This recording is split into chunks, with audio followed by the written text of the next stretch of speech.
warrants. We're working off it, and if you could share these, that would be great because we're running low. Yesterday, when the polls opened, we elected Doug Stresser as the moderator, so I'll now turn the meeting over to Doug.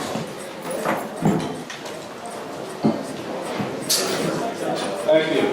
Before we get into this evening's meeting warrant, Peter Southland would like to make a presentation.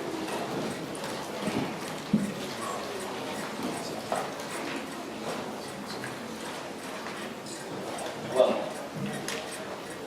resolution. The 2018 Bethel, Maine Spirit of America Foundation tribute honors Donald G. Bennett for commendable community service. Be it resolved by the Board of Selectmen of the Town of Bethel, Maine as follows.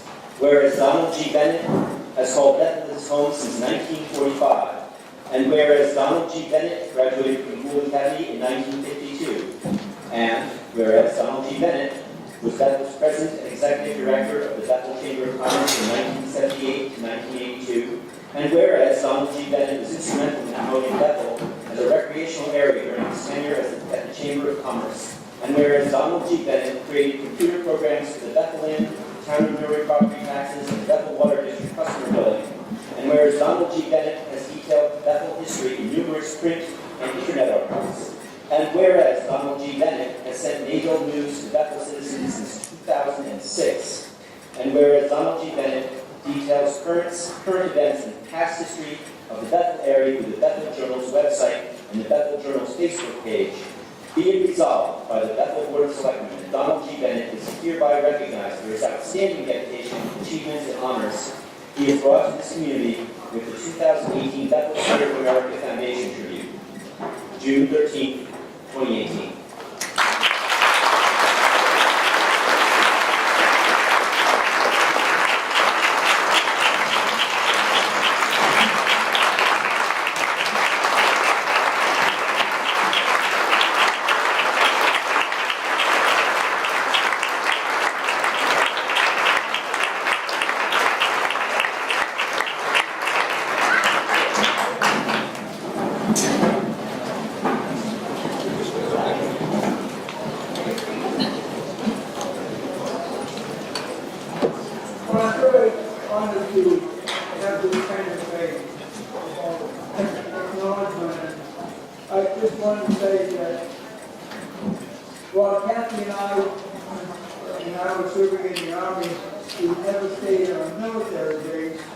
We always stayed out in what was known as the civilian community. And we always, in every place we stayed, had excellent neighbors and good, friendly community. And when it came time to leave the Army, we had all these places to think of as a place to retire to. But we, both of us, easily came down to the decision that Bethel was the place for us. And we've never regretted that in the last nearly 40 years now. So thank you very much.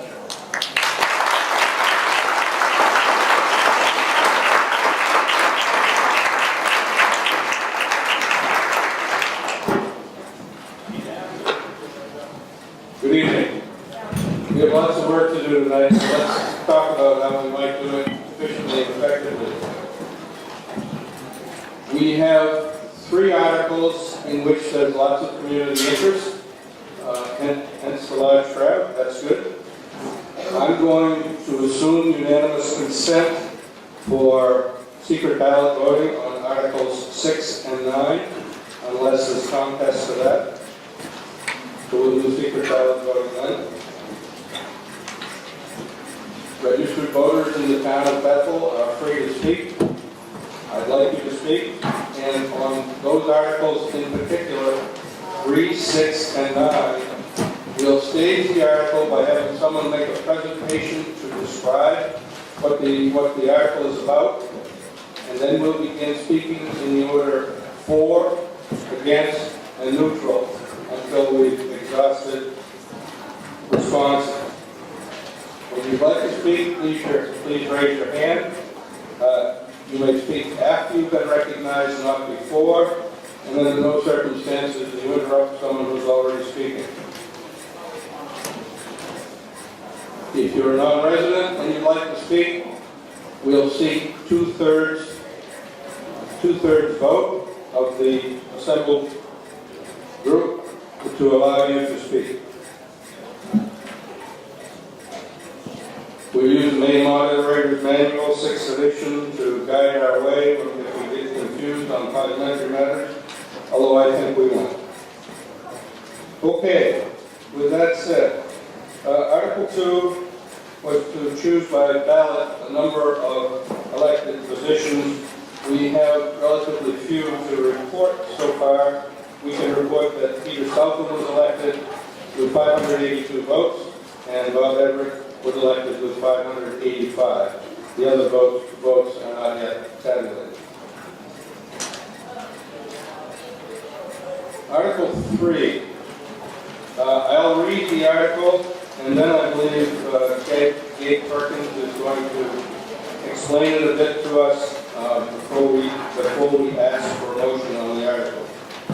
To see if the town of Bethel will vote to authorize the Board of Selectmen to accept an executory interest in that certain property located at map 17, lot 45, and map 12, lot 62, to be known as the Bethel Community Forest, and to be acquired by Mahoosic Pathways Incorporated. Gabe, would you help us?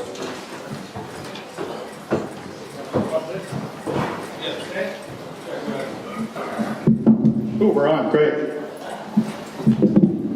Hi everybody, my name is Gabe Perkins, and I'm sure you can hear me. I heard a couple of yelps, sorry about that. Executive Director of Mahoosic Pathways, and what this article is about the Bethel Community Forest proposed, which is a 978-acre parcel connecting town-controlled land called the Bingham Forest to the North Road. And my organization, which I'm the Executive Director of, will be the landowner of record. And what we're asking with the warrant article is that at some point in the future, if Mahoosic Pathways or its assigned ever ceases to exist, which I think is a terrible thought, the town reserves the right, but not the obligation, to assume control of the land. This is a technicality that every organization that owns land sets up. It's sort of a contingency plan that we're asking for. And this, the reason we're asking for this is a blessing to show community support for community forests. Thank you very much, Gabe. Could we have a motion to get the article on the floor? I move Article 3, as read. Thank you. A second? We have a motion and a second. Is there a speaker in favor of the article? Yes, Tim. Mike, would you come to the mic, Tim? I'm here in contact with. That's probably because they don't want to hear what I'm saying, but anyway. I think this is a great idea. We're seeing more and more land posted, which denies public access. I was in Poland the other day and found out there's a forest in the middle of Poland, given by Percival Baxter. Poland also, if you go on Eastern Promenade, they got a beautiful place there with a beach where people can picnic and things like that. So if you think around here, you look at Davis Park. When that was first considered, people used to say, what a stupid waste of land. Look at the people that utilize it now. You very seldom go there where there's not people there. Children, people just go there in fact to join a friend and go to some other place. It's a great asset to the town. And I believe that this will be too. It'll be a place where people that can't afford own land can go recreate. Maybe someday they can go there and even cut firewood from trees that are dying. Who knows? It's multiple use forest land. If it was going to be forever wild, I'd be totally against it. But it's going to be held open for multiple uses, and I hope that will be done to allow all types of use like bridle trails, walking trails, maybe even ATV and snowmobile trails. But it is a place where the public can go, even if they don't have a lot of money.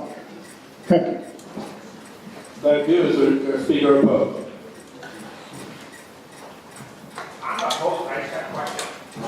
my name's Ron Savage, I don't think any microphones.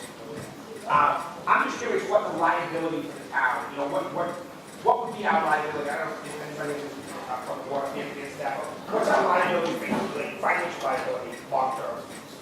Here's the question. The question is, what is the financial liability to the town long term? Is there someone in the audience qualified to answer that question?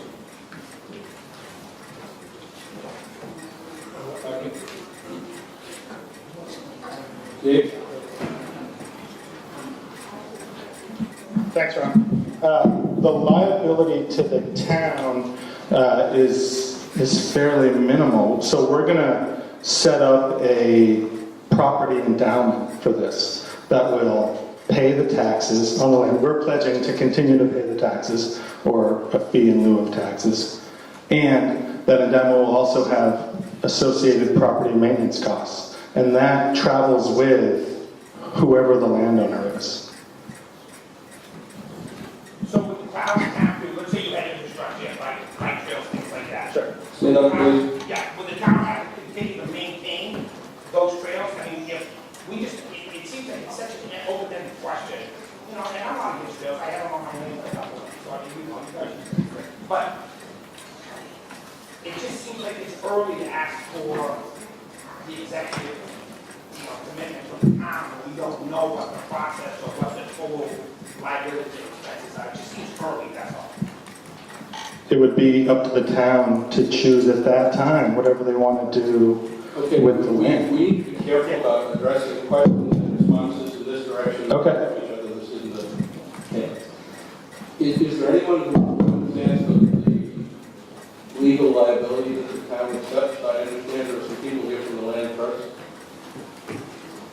Nate, Kurt, could we have permission for Kurt Siegel to speak, please? All those in favor of Kurt, allowing Kurt Siegel to speak? And those opposed? Thank you, Kurt.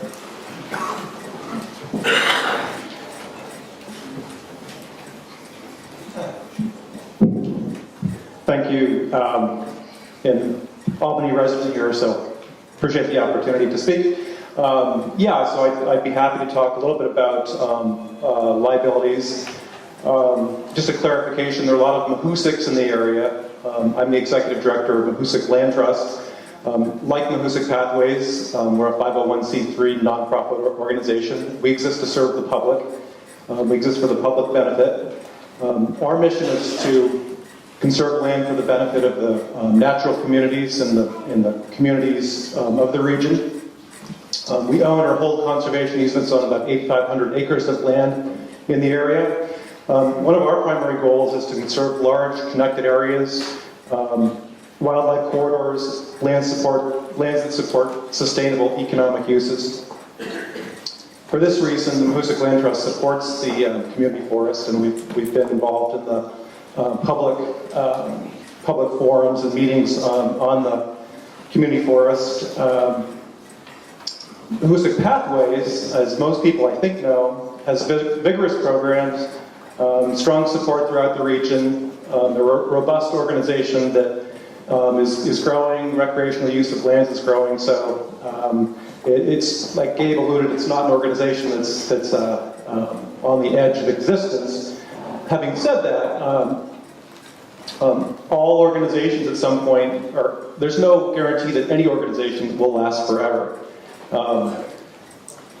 In my work as an attorney, I can say that I've helped a nonprofit organization dissolve. There happened in another part of the state. There happened to be two organizations with similar missions, and it just occurred to folks involved, hey, why don't we dissolve the one organization and let the other one that was more stable continue. So in my experience, the more likely event, rather than the town wanting to take ownership of the property, is that in the unlikely event of a dissolution, another nonprofit with comparable mission would come in and take over the assets and liabilities of Mahoosic Pathways. I mean, I've certainly seen that happen before. I think that's the most likely. By the same token, the town may see this property as a wonderful asset at some point in the future.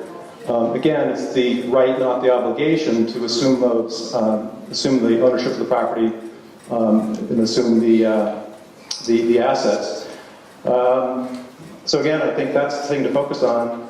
I think this Article 3 is a good option for the town, having having its back pocket, even if it's never exercised. So I'm not sure I addressed the questions 100%. Thank you. Thank you. Is there someone who is neutral on the matter who would like to speak? Alan?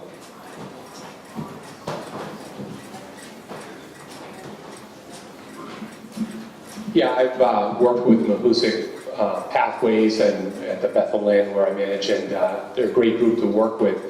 And I, too, share some concerns with Ron as far as this is a slam dunk as long as the town doesn't end up with a liability issue in the future. And I read through the piece, and it's very encouraging, but what caught my attention was, what if they don't exist in the future? Then what happens? So if we do vote on this tonight, I just want to make sure that that T is crossed and I is dotted, so that we all know what would happen if. And I'm not sure if there's anybody in the room that can actually explain that to us definitively. And if not, maybe we should think about rewording this so that the selectmen have some time to work this out. Thank you. Thank you.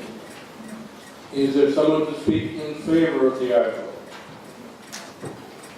Yes. My name is Norm Greenberg. I live in Hanover.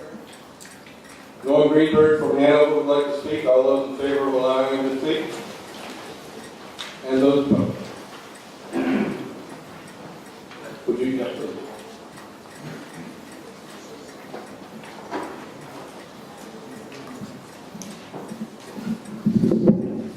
Thank you. I've been a resident of Bethel for many years, since 1989, and now I live in Hanover. I've been a small business owner, a property owner, and currently an educator of some of Bethel's children. I'm a parent of 2, an active volunteer for several local nonprofit organizations, and I've been participating in the community forest process since the beginning.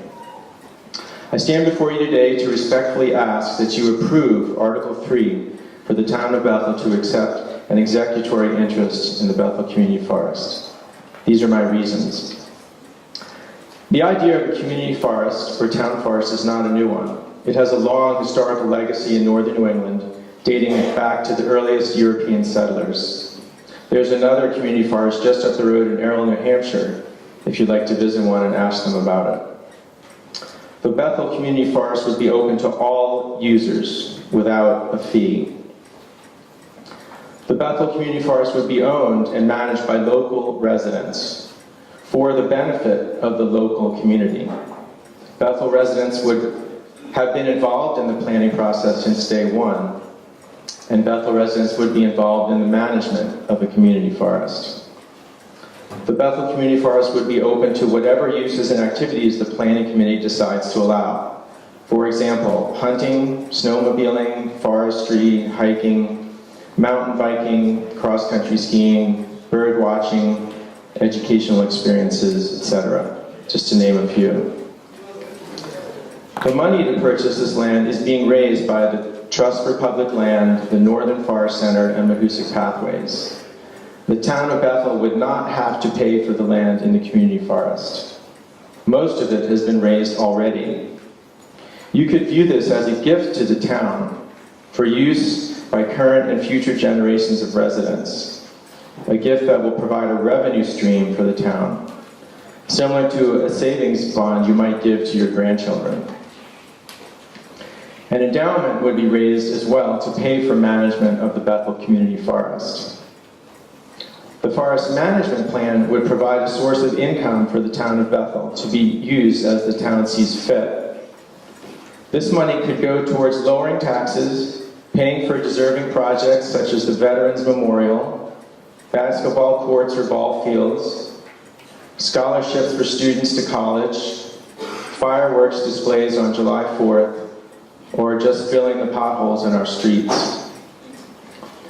The Bethel Community Forest would set aside land to be preserved as deer wintering habitat for our local deer population, and preserve the habitat of many other species of animals.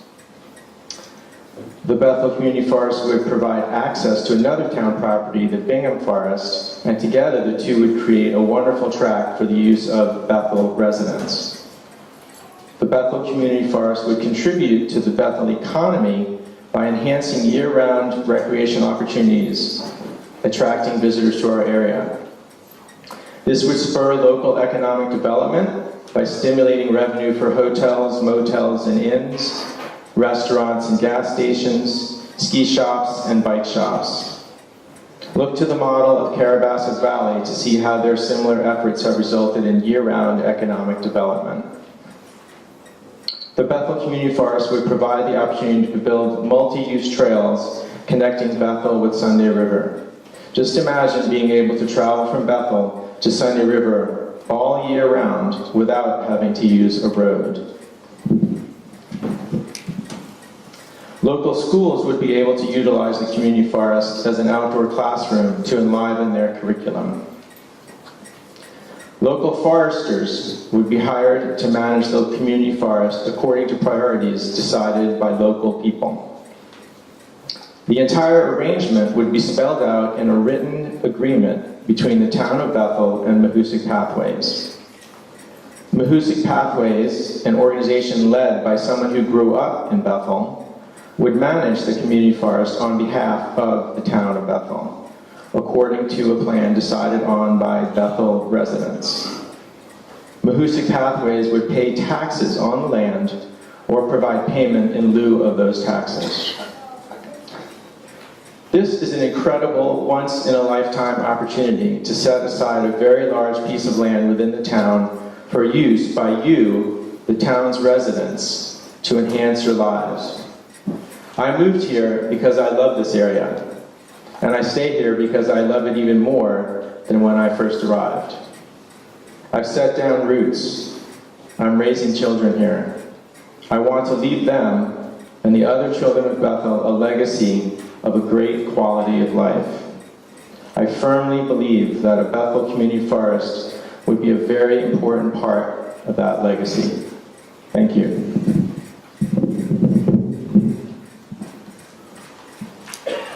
Thanks for your heartfelt thoughts. Let me be critical of myself for a moment. One of the prohibitions in town meetings is reading from prepared notes. So I failed to mention that. So I'd ask that others who have remarks to make, you can refer to a note here and there if you need to, but please don't read us prepared remarks. Someone to speak against Article 3. Bob? I think it all sounds good, but I'm very, very concerned about the rest of town, which has been mentioned by others. And I hear about all the timbering potential. I've been on that land, and it will be a long, long time before there's any amount of timber houses. And most articles in this warrant have costs associated with it.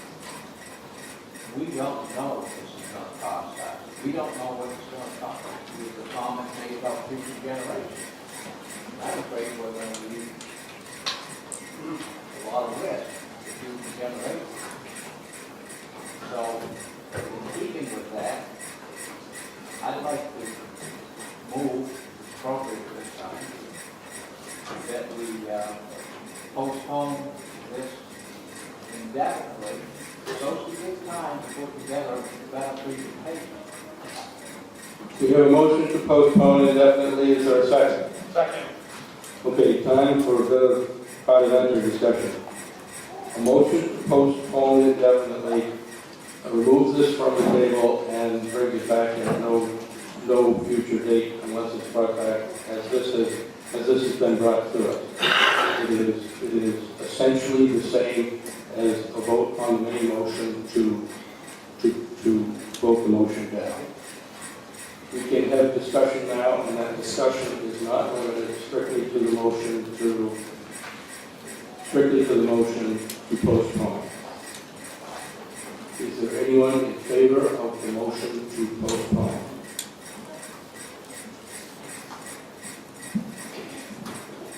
speak? Yes. This is not a vote, I'm asking you to speak. Yes. Darren Tripp, Bethel. This sounds really, really good. It sounds great. I was also told a long time ago, if something sounds too good to be true, it might not be. I see people's faces, and I see a lot of questions in their eyes. I don't know if it's a bad idea. I don't know if it's a good idea. I think we might just want to pump the brakes a little bit. There are a lot of, like I said, faces here that seem questioning, mine being one of them. It just seems like we're moving really fast with not a lot of info. Thank you. Thank you. Someone opposed to the motion to postpone? Derek? Well, I initially had some of the same concerns, but I did a little research and I'm not as worried anymore. Because one is a 501c3 has to offer to another 501c3 first. If Mahoosic Pathways ever fail to exist, it has to be offered to another 501c3. Now, let's say all the 501c3s in the town of Bethel go away, miraculously, they all end. Well, you also have another organization called the Bethel Forest Authority that is actually set up to manage 2,500 acres adjacent to this 900-acre parcel, which the very reason we're here, for half of us, was to avoid a confrontation on the Daisy Bryant Road.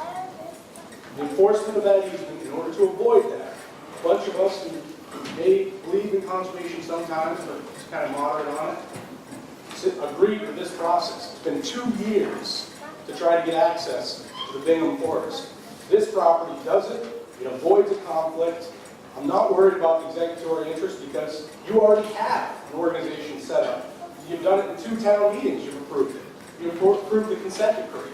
You set up the Bingham Forest Authority. You already have a mechanism of managing this if for some reason it ends up in the town. And the Bingham Forest Authority is not a bad organization. I see some of the members here today from the Water District. It's been well organized, it hasn't cost the town. They've been using the proceeds to fund it. This project doesn't cost us anything. This is coming from out of state and then paying the taxes on the land. So I think you kind of got to support it in order to continue on with the Bingham project. Unless you want to have a huge fight over the Reservoir Road and Daisy Bryant Road. I think that's why we're here. I'd love to hear from some of the selectors who voted on this a couple of times. So. Thank you. Is there anyone neutral on the motion to postpone indefinitely? Yes. I have a question. Name, please. Donna Remington. Hi, Don. I just have one question. Has the town attorney looked at this? And if not, why can't he? I mean, he looks at everything else that we do as a town. Christine?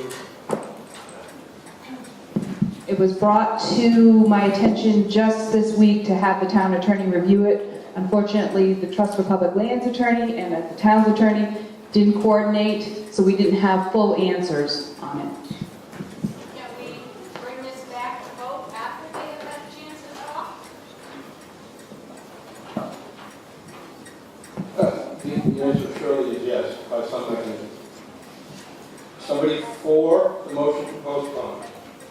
Okay.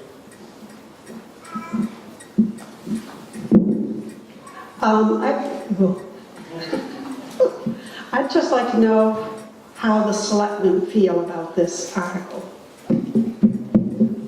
Okay, Donnie, you're up first.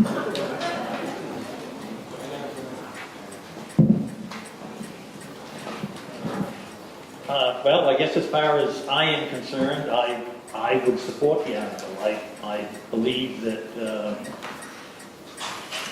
first off, as Jared Crockett said, we're kind of where we are because we don't have access to the Bingham Forest.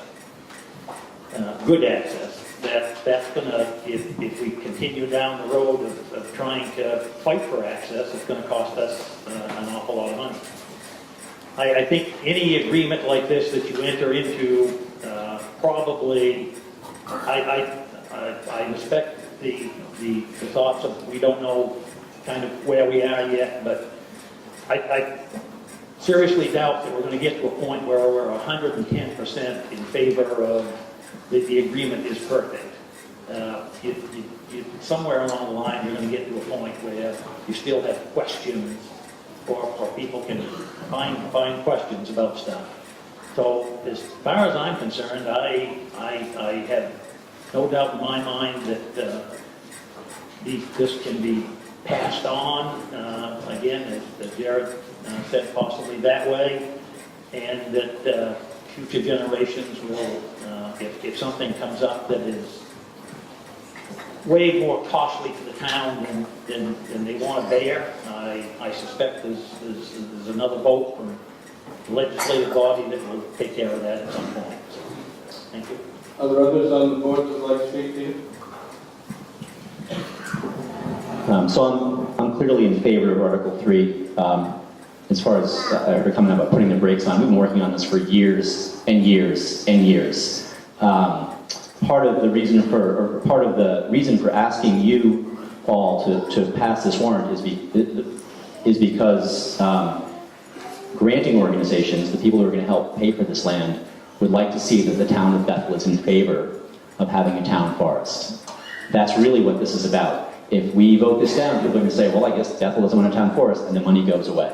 And that would be incredibly short-sighted and sad, and it would mean that a lot of people who put in years and years of work on this are suddenly, said, well, no, we're just really not interested in having a town forest, which would again, was very sad. I think the way this article is written and the way it's worded doesn't put Bethel in any liability now or in the future that Bethel in the future is not willing to accept.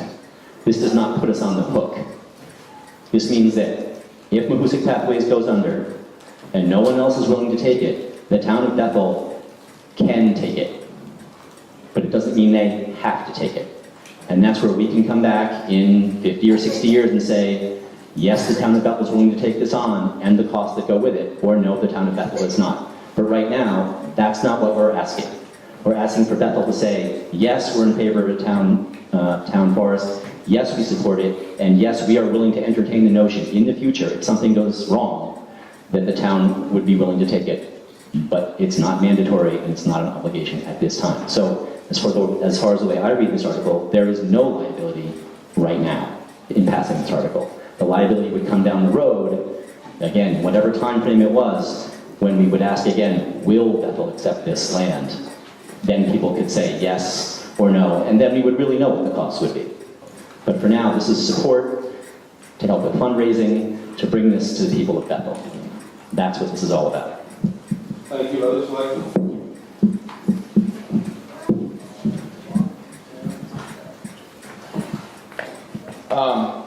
I completely want this to happen. I think this certainly needs to happen. One of the biggest reasons, as Mr. Crockett pointed out, was the Bingham Forest connects that, solves all kinds of problems.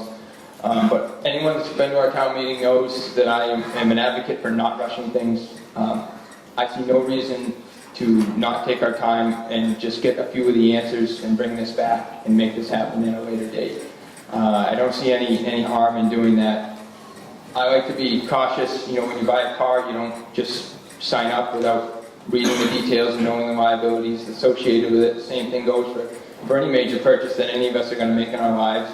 Anytime we're signing up to put ourselves on the hook liability-wise or debt-wise, we're going to do our research and make sure that we know what we're getting into. And I don't see any harm in just doing a little bit more of that.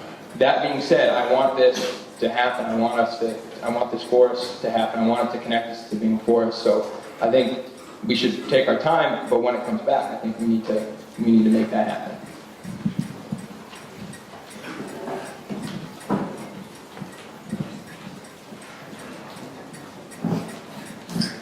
I am in favor of this also.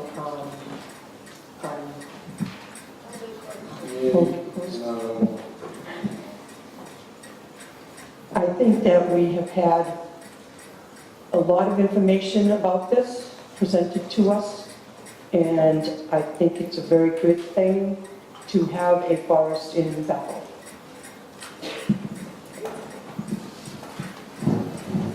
I am also in favor of this article with it being a forest that all could use, and it does connect the two properties together, and it helps with the access that we're having at this point.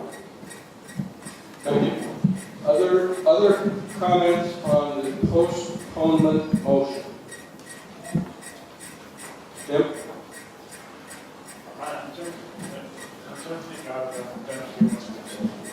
To me, this motion to propose indefinitely is a way to kill an article and to confuse the voters.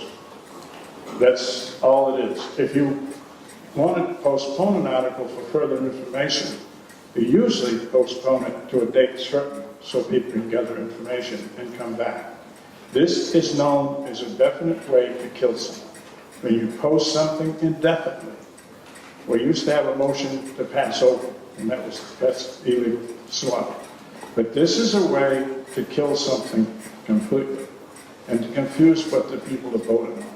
So if everybody votes against this motion and then either votes whether they're for or against having a town forest, which definitely I was for. I've been to several places where they have town forests. They're very well utilized, and I don't think anybody worries about them costing the town a lot of money or not. Thank you. Thank you. Bob?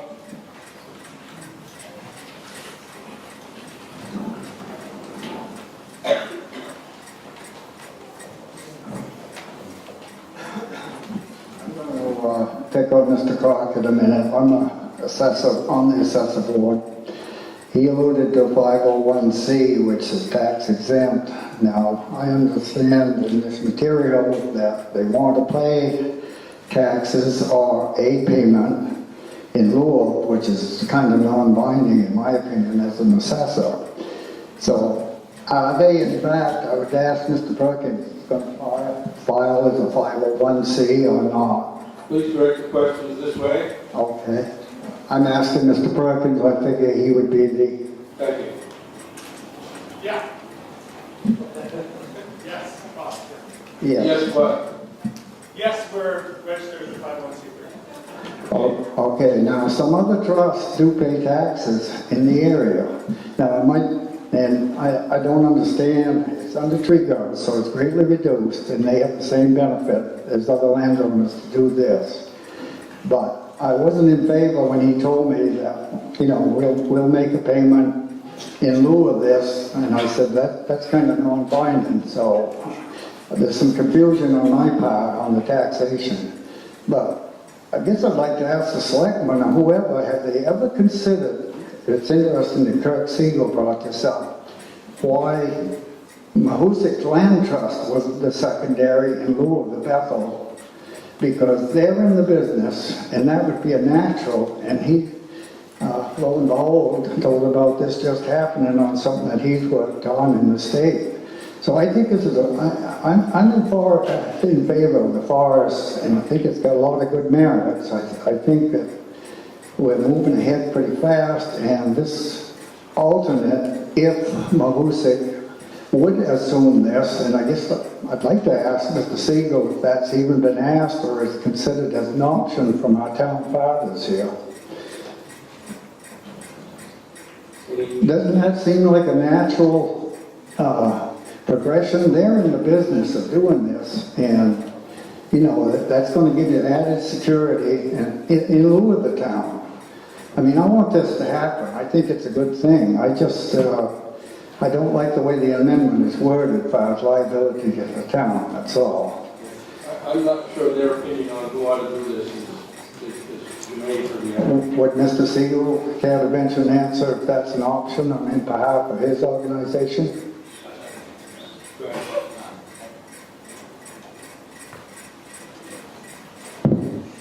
I think the reason why Mahoosic Pathway, I'm on the board of Mahoosic Pathway, so I'll just, as a disclaimer, the reason Mahoosic Pathways is pursuing it is because they chose to pursue it. That's it. They just said, this would be a great idea, let's work with Trust for Public Land. So it had nothing to do with, that's just how it happened. That's who put in the energy and the time and the money to make this thing happen. That's correct, just, but I mean, you know, you see my point, that this is a sister operation that's in the business, and it just makes sense to me that should be considered as an option. That's all the point that I want to make. I'm not sure the land trust is interested, but they might be, but right now I don't think that's really the issue. The question should be asked, though, I think, on behalf of somebody. Even before we vote tonight, that would be good to know if that is an option. Thank you. Is there a neutral?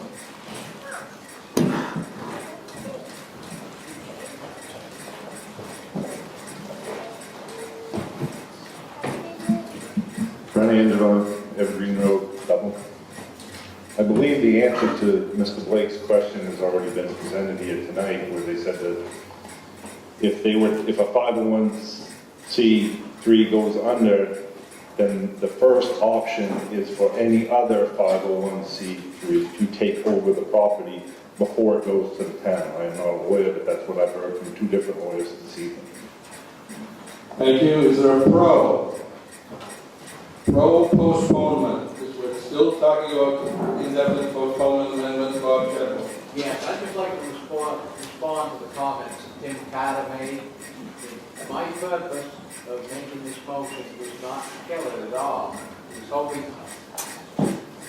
was hoping that this could go back and a lot of these questions could be answered. But I think right now, we have no idea what the financial impact could be on the town. If we have this, we ought to really make sure it comes up. Thank you. I'm not trying to kill it. Thank you. Is there a pro, con, someone against the postponement amendment? Is that? Need to be voted as Betsy Cook, I live in Portland, I'm with the Trust for Public Lands. Okay, Betsy Cook from the Trust for Public Lands would like to speak. Those in favor of allowing her to speak? And those opposed?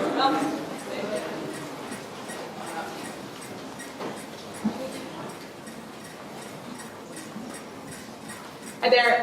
So I'm Betsy Cook. I am a project manager with the Trust for Public Land. As you've heard, the Trust for Public Land is assisting in helping to facilitate this project, especially the real estate transaction and the fundraising from private, state, and other sources to actually acquire the land and set up that management endowment.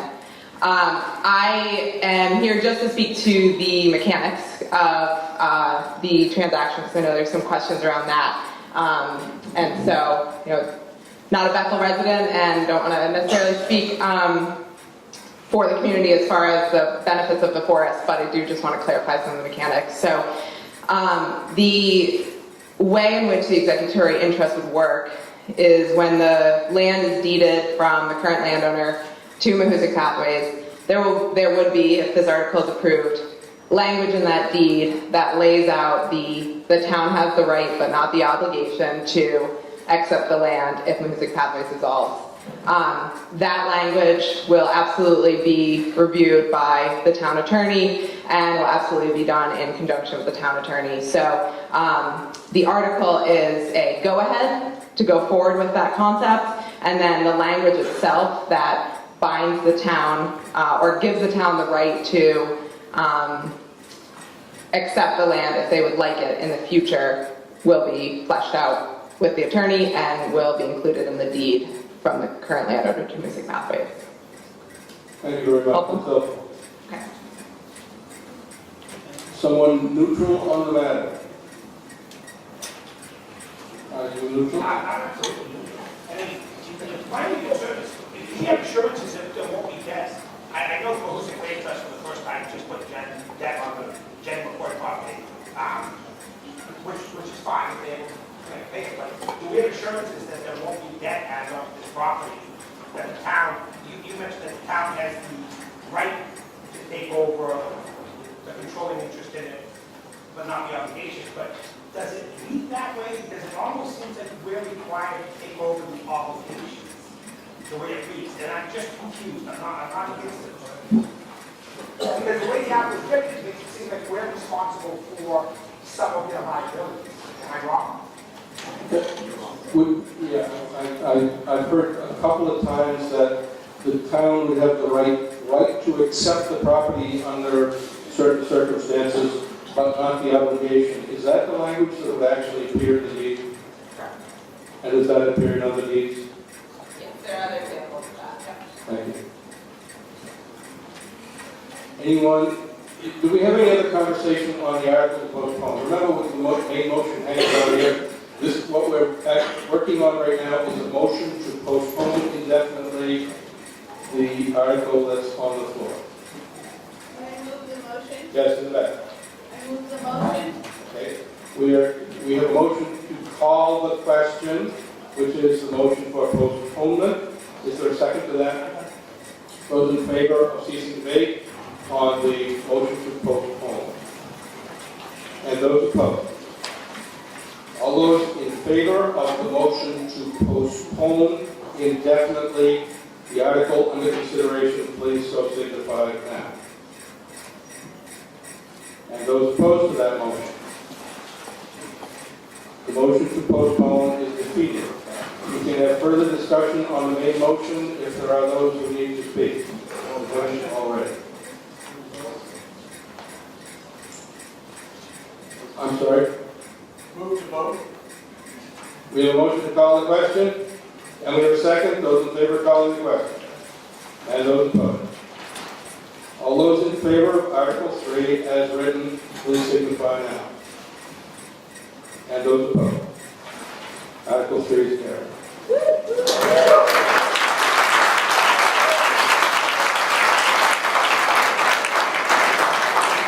Article 4. To see if the town will vote to authorize the Board of Selectmen to spend unexpended fiscal year 2018 and any other previous year capital improvement funds to fund remaining projects on the road improvement list. Can we have a motion, please? And a second. Discussion on Article 4. Do you know roughly what the total that is?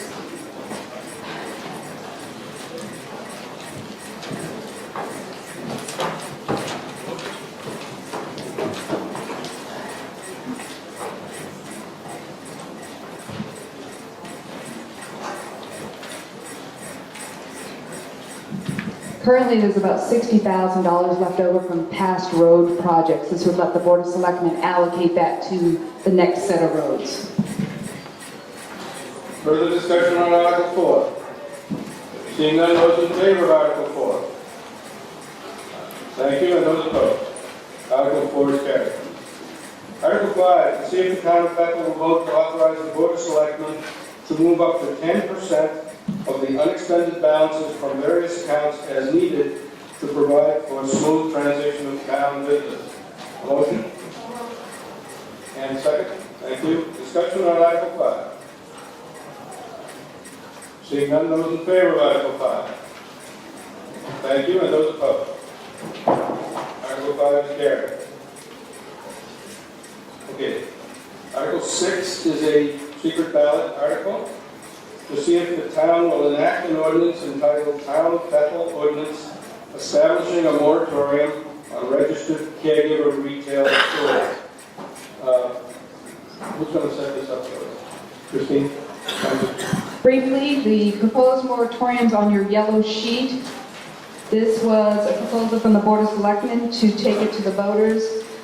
The ad hoc marijuana committee has been charged with developing a medical marijuana storefront ordinance as part of their plans in the upcoming months. So this just basically puts a hold on it until they can develop what you, the legislative body, will end up voting on at some point in the future. Thank you very much. Okay, we'll do this in the order for, against, and neutral for the ordinance. I move Article 6 is read. Second. No, thank you very much. Thank you. Is there a figure in favor of Article 6? Seeing none, is there an opposition to Article 6? I just have a question, if I could. Is it legal? Sit up. Is it legal to have them now? Yeah. Yes, Yes, it is. they could legally have them now. Oh, really? I wasn't answering the question you were asking. Go ahead. Yes, they may.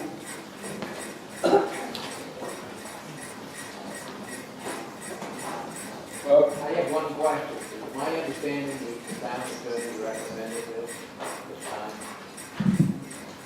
The town's attorney said that we could place this before the voters. She will not give a recommendation, but yes. okay. A neutral. A 4. Are you for? Yeah, okay. Any for? And again. Okay. Name, please. Mike Everett.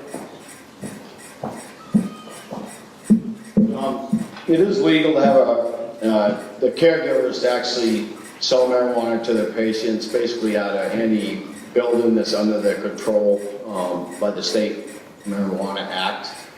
In the laws, the only powers that they really give the town is the setback of 500 feet.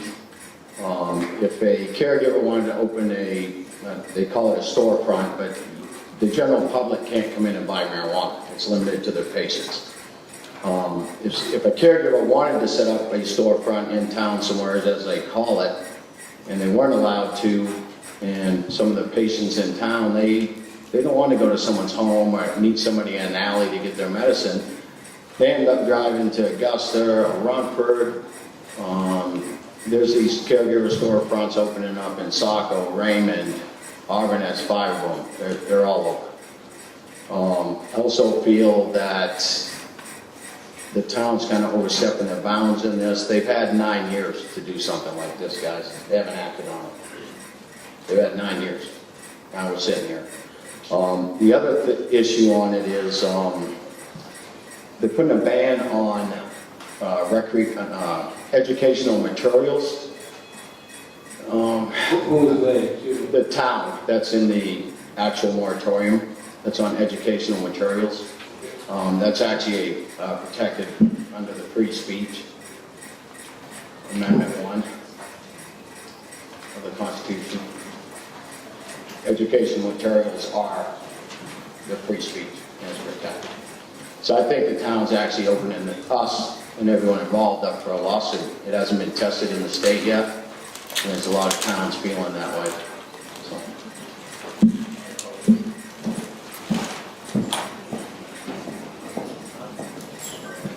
Thank you. And against, anyone against Article 6 as written? And you were against, a neutral, please. Okay. Which track are you? If this goes through, wait a minute. If the article is turned down, which means that they could have storefronts, correct? What prevents them from having a storefront near a school or a church or something? What kind of rules and regulations are there preventing a medical marijuana retail shop from being close to schools? I didn't notice anything in this article, and I don't know if the state has rules and regulations doing that. My understanding, from what I've learned from some of this stuff, is that there is the setback that Mike explained. The marijuana committee actually, the other evening when they met, talked about how they would define setbacks and whatnot, not only in the medical marijuana, but recreational marijuana that at some point you guys will take care of also. So there's no setback right now, right? If this is Not local, it would be at the state level. what's the state level setback? My understanding is it's 500 feet. And if you were to do that near the school, where's 500 feet from Crescent Park? Anybody?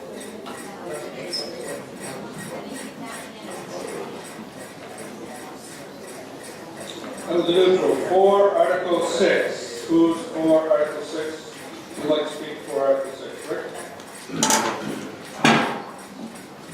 Rick Wheatley, I think this article is important to pass because there are many towns that have put moratoriums on this. And for us to not do so, we would not be able to get the laws and things set up. I'm a member of that marijuana committee, and they are working on getting things established. And this would not change anything that's going on now. If people buy it now, they'll still be able to buy it. This would just prevent storefronts from opening until we can get some of an ordinance down where it's regulated. Against? Neutral. Oh, wait a minute, again. And you are? My name is Chastity Lake, and while I may not own property or rent property here in Bethel, Are you a Bethel voter? no. Okay. I am a person who Wait a minute, wait a second. Chastity Lake. Chastity, C-H-A-S-I-T-Y, Lake Bethel, Iowa. Thank you very much. Chastity would like to speak. All those in favor of allowing her to speak? Thank you, and those opposed? You may speak. Well, I may not be a citizen or a registered voter of Bethel. I bring a lot of money to Bethel.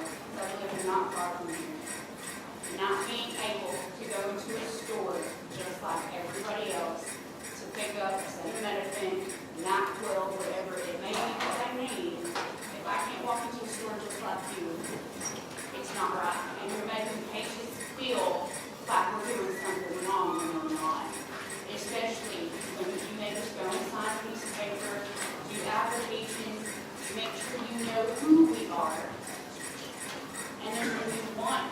go into our caregiver storefront instead of going to different places to meet up.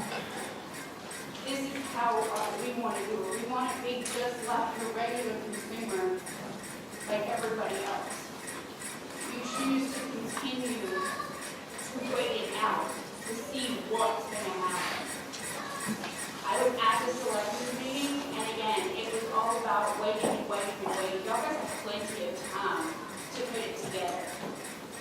Just like the selectors meeting when we said that you could go and pay some coffee from some other town that has the same population, has the same dynamics, demographics, everything. It makes no sense that you're going to sit here and continue to wait with your heads in the sand. It's got to stop. And patients just want to be like everybody else to walk into the store and be able to purchase their medication that they need. Thank you. Neutral? Pro? My only concern, I'm not against it at all, and I feel that people that need it, medically, I believe in it. My concern is if you set the storefront, I think the community needs to do their work, so we have areas of town where that can be sold, can't be sold, away from the schools. My concern is if they open the storefront, state them up their rules in their grandfather, then we're stuck with those locations. That's my concern. I'd like to see the committee finish their work. I think they do a good job. Finish it, come up with locations that are acceptable, but I'm concerned that if they allow a store for caregivers, they allow that to be able to use that location for retail, that's my concern. Okay, I think we've been through this unless there's someone else who has something to do with the other direction. Kristen will tell us openly. Yes? Move the question. We have a motion to move the question. Second. And a second. All those in favor of moving the question? And those opposed? Thank you. Kristen will give us directions for secret ballot voting. We can make this very expeditious. Just follow the directions. Okay, how this is going to work is you're going to line up over there. Christy, Amy, and Retta, you need your orange card. If you don't have it, you don't get a ballot. A yes is in favor of enacting the moratorium, a no is against. So if everybody can just start to line up at the table over there.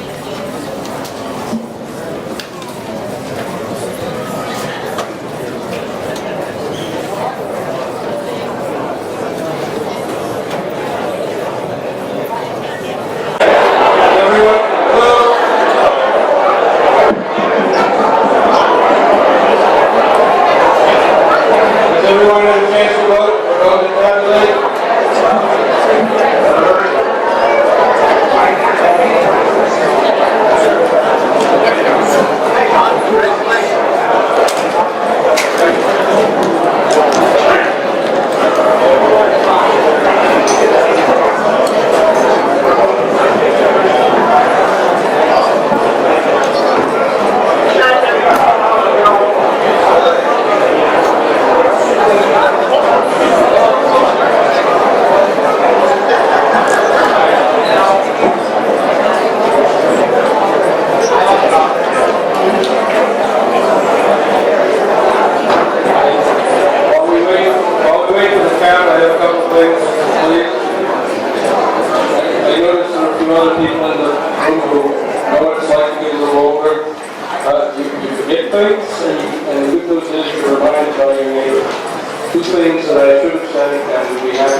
glad you talked again, not my wife, I'm afraid to talk to my wife.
Okay.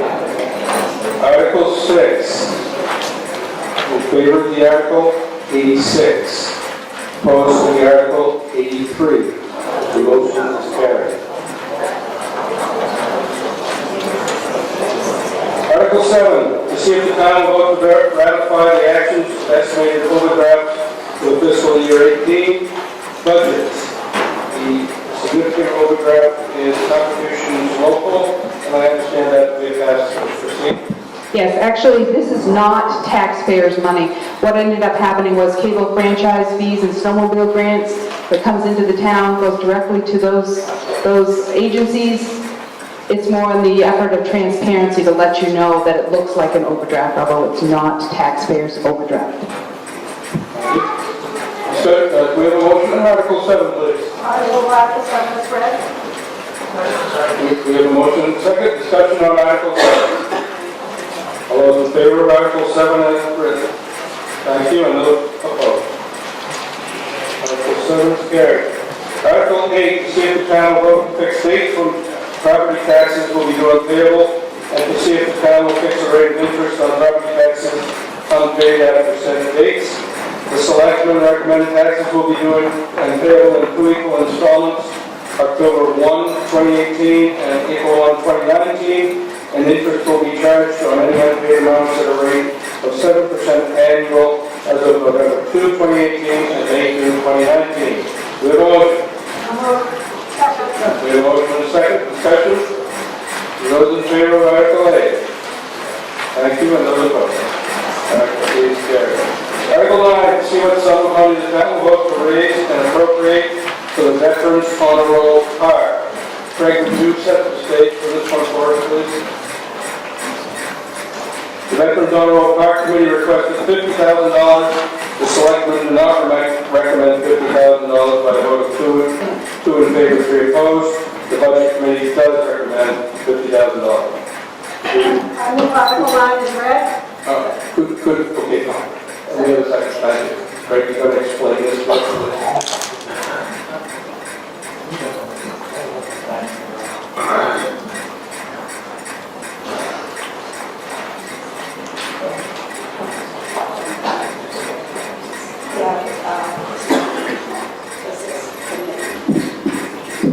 What I'm going to tell you right now is informational.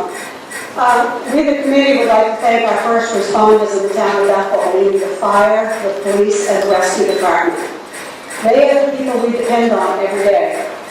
The Veterans project has been a labor of love over the past 7 years, for myself personally, and I know for all the committee members that have been involved in the project. At this moment, I would like to, any committee member that is here in the gym, if they stand up when I read their name, we'd like to thank the members of the committee who have been there for 99% of the time over the 7 years that this project has been ongoing. Those committee members are David Brown, stand up David, I know you're here, Bob Chapman, Ira Curria, Ramona and Richard Grover, Alan Jodry, I know Alan's here, Albert Lake, and my husband Craig Ryerson, and myself. I would also like to thank Mike Stoll, Pat Hatter, Rodney Harrington, and Fran Head for attending meetings when there hasn't been conflict of health issues or other conflicts. We'd like to also take this time to thank all the in-town and out-of-town contractors. And this is to let you know the support that we have received. The contractors have donated so graciously their time and materials to move this project forward. Not one contractor said no when asked. Not one contractor ever hesitated to help us when we asked them for their assistance. And even some contractors did it more than once. And they said, what can we do to help?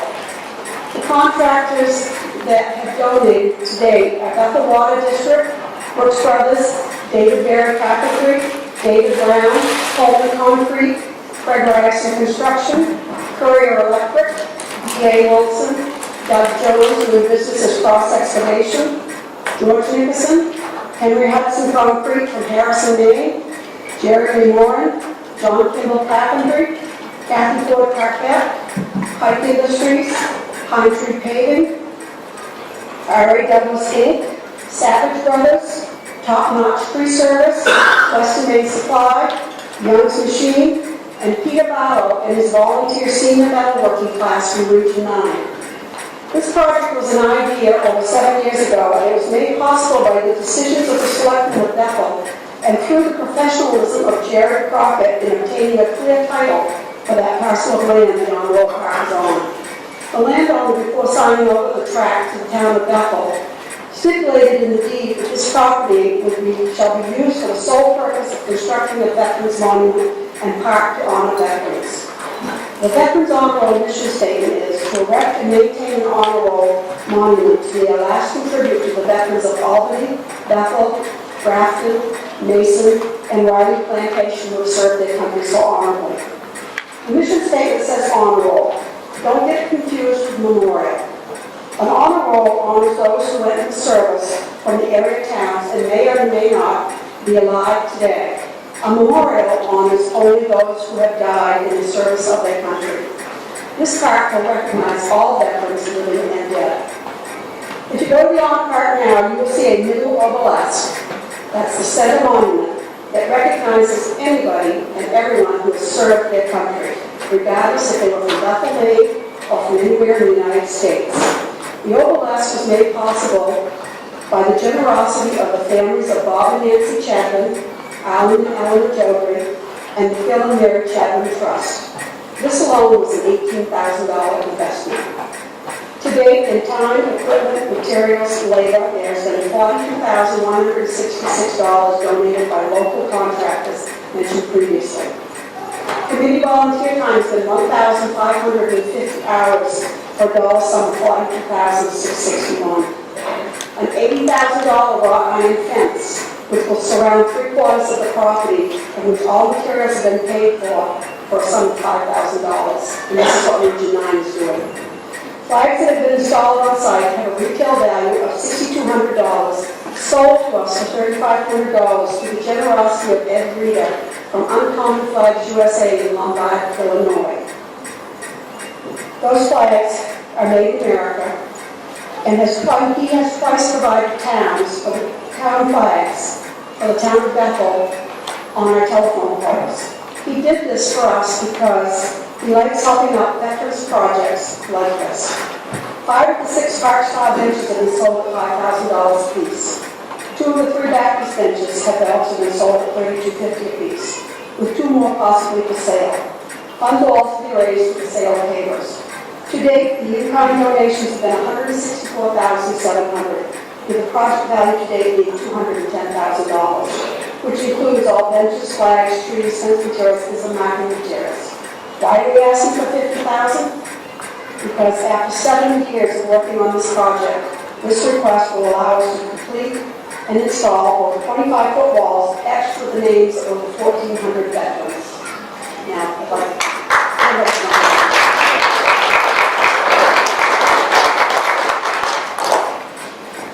For those of you who don't know me, my name is Craig Larson.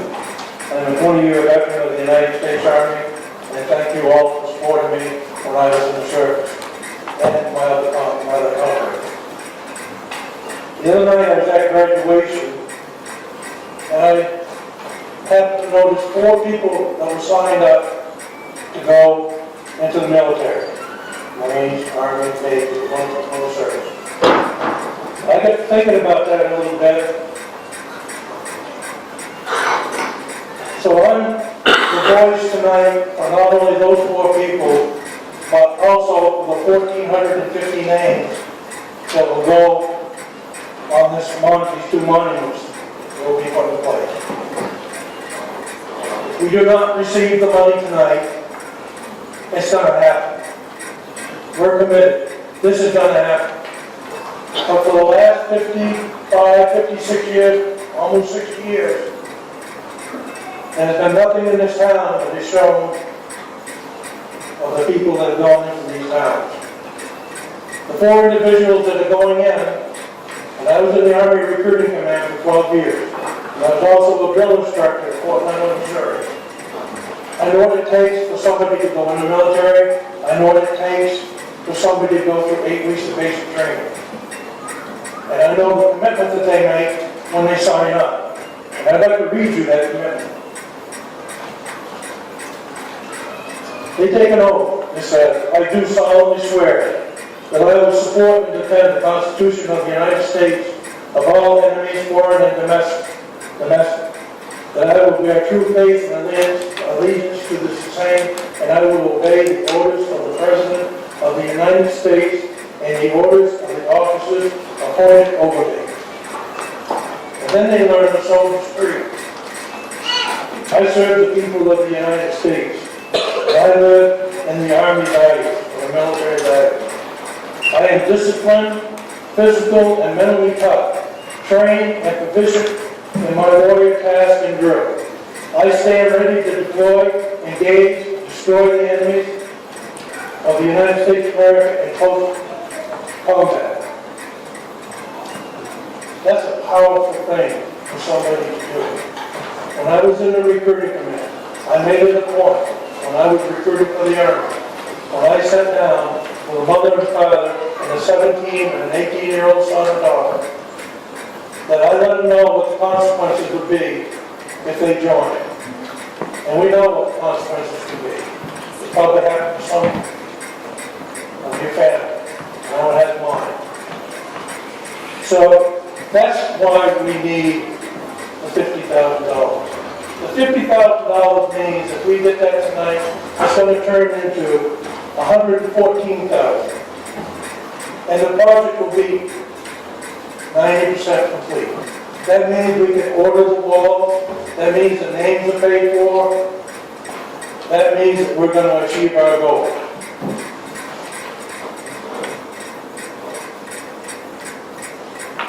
We will continue to fundraise, and we really haven't got up there and really kind of door to door, but we've had some generous contributions, and we're going to continue to fundraise.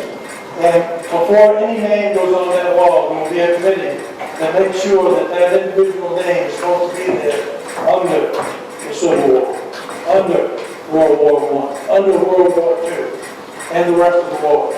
We have about 1,450 names at the present time. Whatever money is left over will go to the town. The town will have, I can't tell you exactly how much it is or what it will be, but it could be $5, $10, $15, or $20,000. We have people out there that have already told us that they are going to give us a generous amount of money. I don't know what that is. We would like to get this project going and finished. We would like to order those walls tomorrow.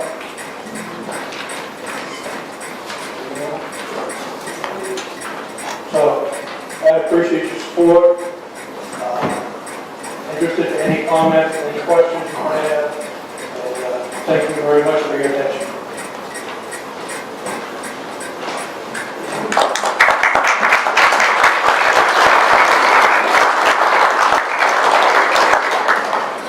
Thank you, Craig and Jay. I'll take that as the first 4 comments.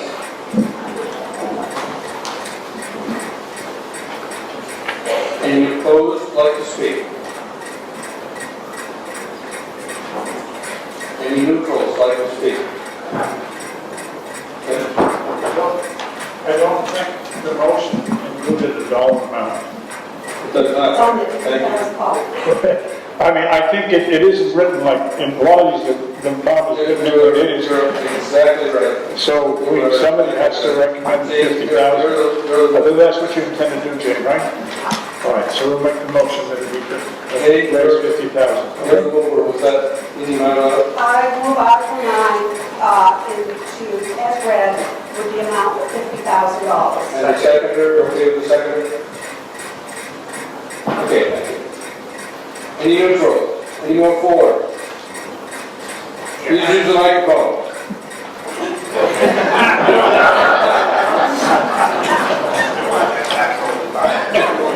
I know by a lot, I know by a lot, and I know Craig probably gave us some jobs. You know, I was driving by the little jobs that were paying me in my crew. I kept stopping and saying, Craig, you're putting all the time in there, what can we do? And we helped a little bit, 1% of what Craig Rice has done. I make the motion to move the question, and I also make the motion that due to time restraints, we don't have a paper, we don't have a written ballot over there. If you need to figure this out, if you need to vote in secret on this particular, this is our evidence, of which I'm one. We don't need to waste another 25 minutes, so I'll make that motion that we move the question, and I'll make the motion that we do this with our hands. Thank you. So we have 2 motions on the floor. Second. Point of order, if you have to address the second, if you don't want to do the written ballot, you got to vote on that one before you call the question. Thank you very much, you're exactly right. Okay, so we're going to take them in the reverse order, and I assume a written ballot is in order, and we have the right to say no, it isn't. So we have a motion to vote by show of hands. Is there discussion about the means of voting? All those in favor of a show of hands for sufficient vote? And those opposed? Thank you very much. We'll vote by show of hands. Any further now we have a motion to call the question. Do we have a second? All those in favor of calling the question? Thank you. All those in favor of the main motion in the amount of $50,000? And those opposed? We didn't need a secret ballot. The article is carried in the amount of $50,000. Thank you. Can I just say something? I'd like to thank everybody here that voted for this project because it really is a labor of love and it's been 7 years and you don't know how much this means to us. Article 10, to see if the town will vote to accept estimated state, federal, and local non-property revenues and designated donations to reduce the FY19 property tax commitment as described below, and I won't read that unless somebody really needs me to. We have a motion and a second to accept Article 10 as printed. Any discussion on Article 10? Seeing none, those in favor of Article 10 as printed? Thank you, and those opposed? Article 10 is accepted. Article 11, to see what sum of money the town will vote to raise and appropriate for administration in FY19. In FY18, the amount of $209,221. In fiscal year 2019, it is proposed to be $2,000. $217,360. Please let your motion reflect the amount you propose. I make a motion to 217,360. Thank you. We have a motion and a second. At the requested amount. Discussion? Oh, you're clearly microphone guy.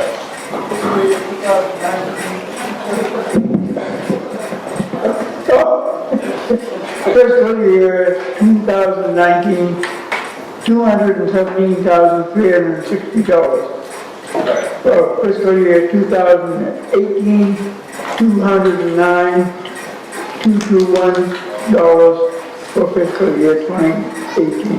Right.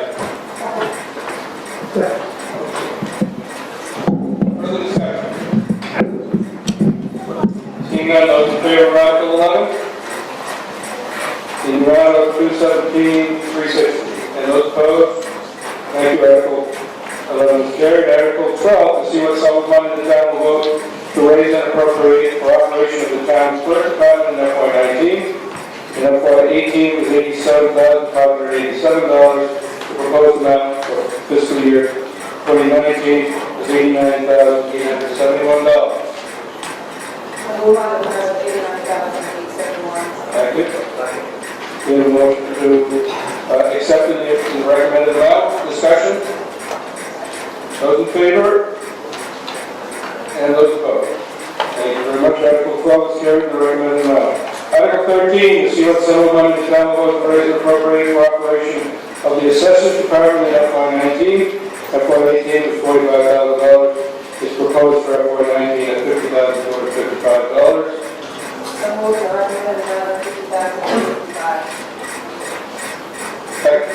Thank you.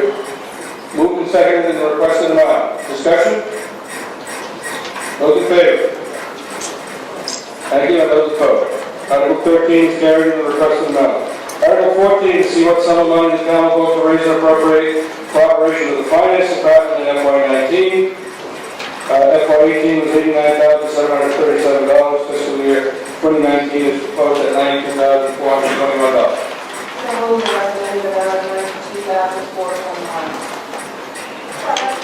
With a motion and a second in the requested amount. All those in favor of Article 14 in the requested amount?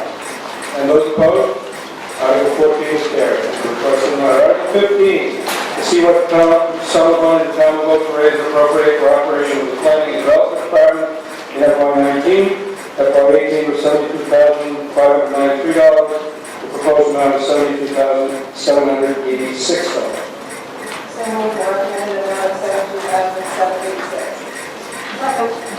We have a motion and a second in the requested amount. Discussion? Those in favor of Article 15 in the requested amount? Thank you. And those opposed? Article 15 is carried in the requested amount. Article 16, to see what sum of money the town will vote to raise and appropriate for operation of police services in FY19. Fiscal year 18 was $332,500. Fiscal year 2019 is proposed at $355,795. You have a motion, please? I move Article 16 in the amount of $355,795. Is there discussion on this? You know there are some options here for discussion to be had. Christine? I'd like to motion to change that amount to $389,634. And the reason behind that is at a previous Board of Selectmen's meeting, they recommended a contract with the county for 4 deputies, 24-hour coverage. The original amount that was budgeted was in the previous administration from the county. We now have clearer numbers with a new sheriff there, so.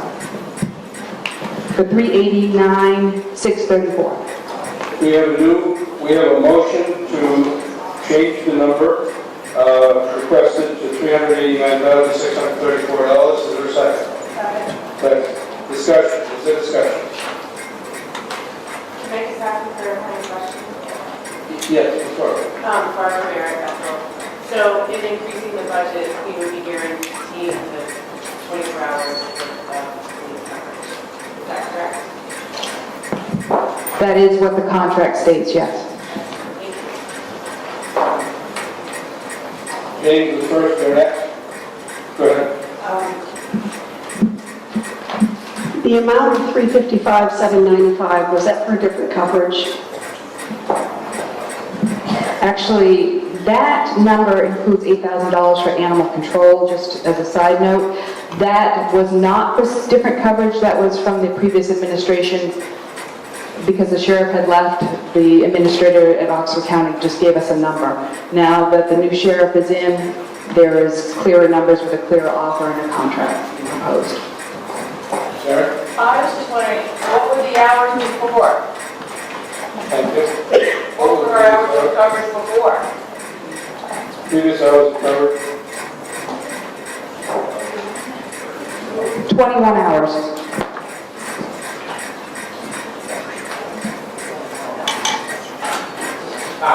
My own concern is, and I think they do a great job in a lot of. Everyone hear him? No. Can't hear me? No.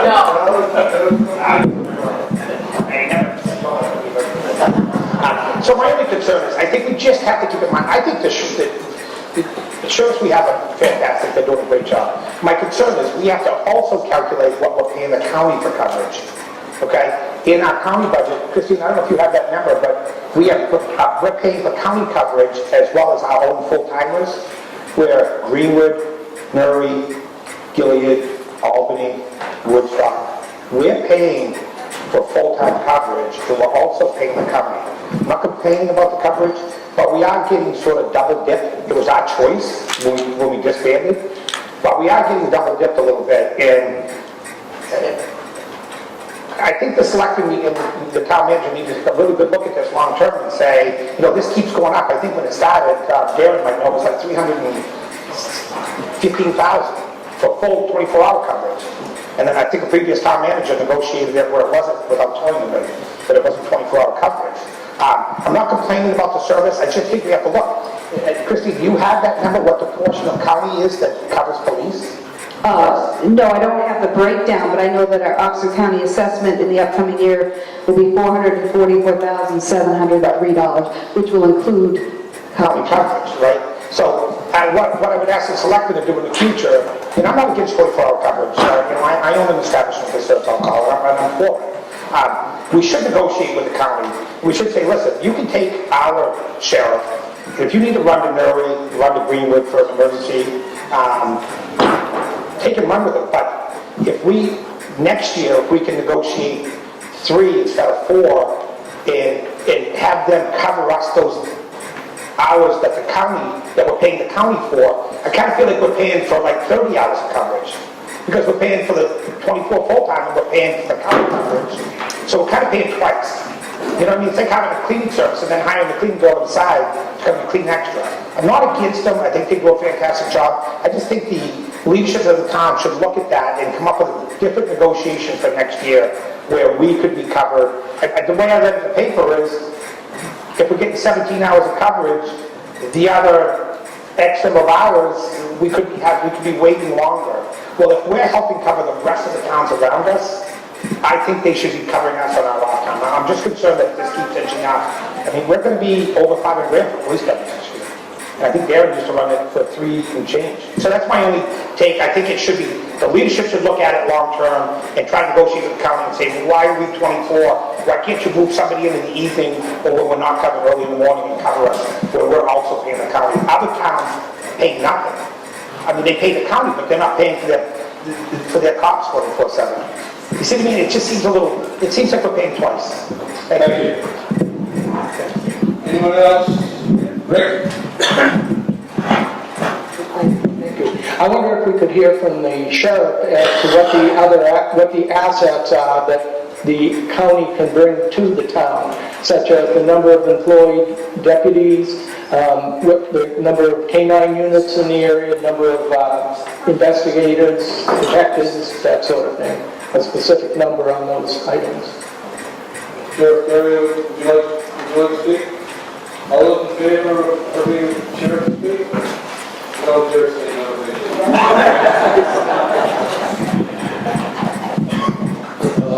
We have 1 K-9 that's with our department. We have 4 investigators. We have 19 road deputies, or 15 road deputies, 19 employees, and the 24/7 coverage would require 4 people because they would be contracted specifically for Bethel. And they would only cover Bethel unless there was an emergency and somebody else was getting killed or there was an accident, a bad accident, then the Bethel deputy could go to that. It's not written in stone that he would, but he could. With the 3 deputies, you can't do 24-hour coverage with 3 people. It's impossible because somebody's going to have a day off. You can't work around the clock. Have any more questions, we'll be glad to answer. Other questions for the sheriff while he's up? Derek? Come over, stand by, Sheriff. First of all, this gentleman is the best person to make these decisions on coverage. He knows our numbers, he knows what needs to be done. The only thing that muddies the water, and we started this, is the definition of coverage and patrol. And what I would ask the sheriff and the selectmen, are we paying for 24-hour patrol or coverage? That's where we get money. Coverage, I'm covering Sunday River right now, because I have a cell phone in my hand, but I'm not patrolling. And I think that's what needs to be worded in the contract is we're going to pay for 24-hour patrol. Because folks, we need 24-hour patrol. I'm telling you this from my experience. A long time ago, we set up the deal 24-hour. There's no reason to back that one up. But if it's 24-hour patrol, there's a deputy in town, 24 hours a day, with the understanding that they go on an emergency call, because that emergency call might be me crashed to deal with, and I'd like somebody to show up. Then I think I support our number as amended for 24-hour patrol. Thank you. Other questions for the sheriff? Thank you, Sheriff. One thing I would like to say is, I don't know where you got the 389,000, is that what it was? Yeah. Figure I had 370,000, 700.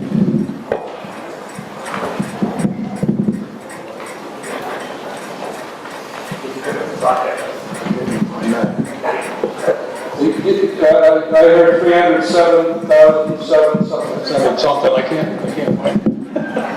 But the 389 is high. We would settle with 370. 370, 732. Take 360? That's what you did it for, and that was a long time ago. Well, this 370. Okay, so I would entertain a motion to change that number to 370,732.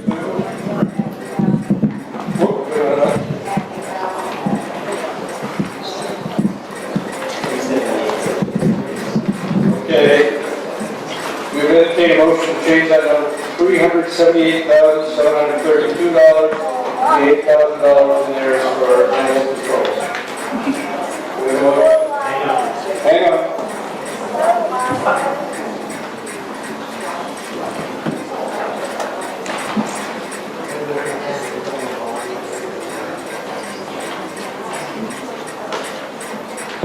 And I apologize, that was with the April 9th numbers that you gave me.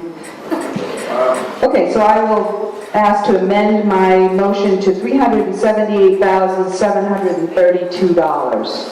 Seconder, okay? Yeah, okay. Discussion, Article 16, $378,732. Robert? We need a mic, Robert.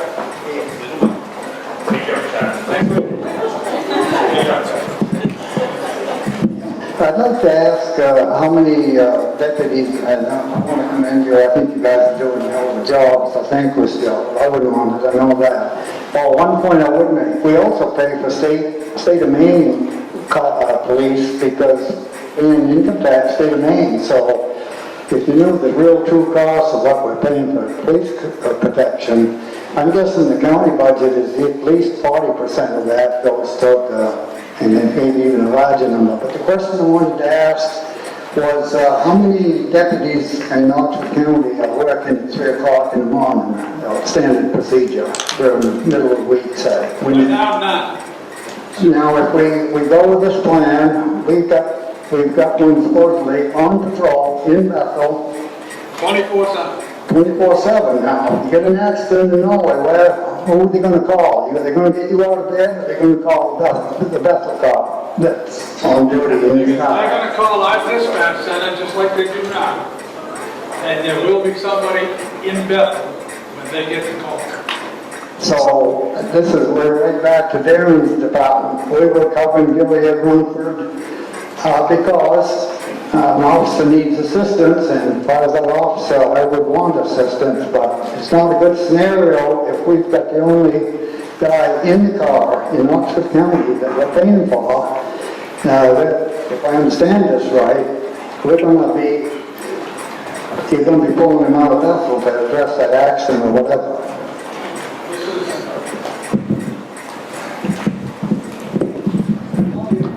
Oh, I understand.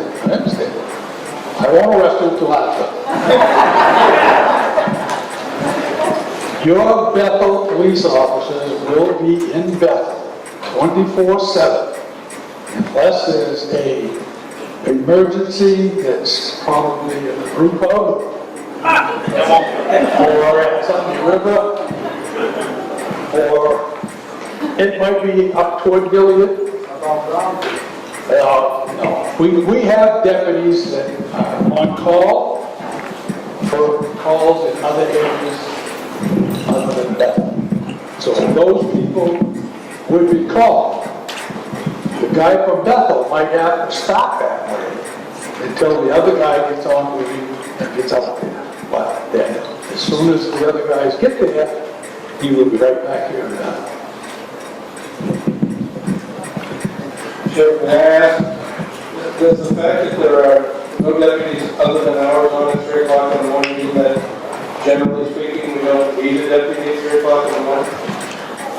No, all my guys are on call.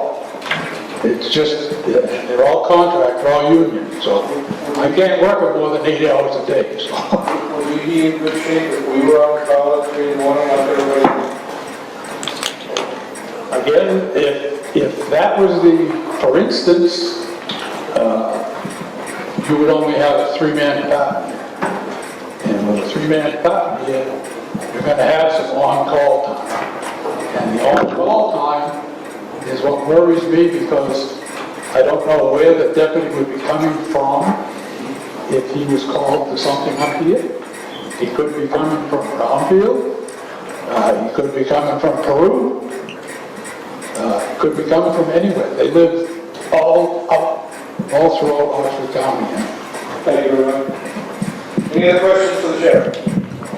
Hearing none. Any other comments on the motion in the amount of $378,732? Joe, I just want to know whether we have any alternatives here.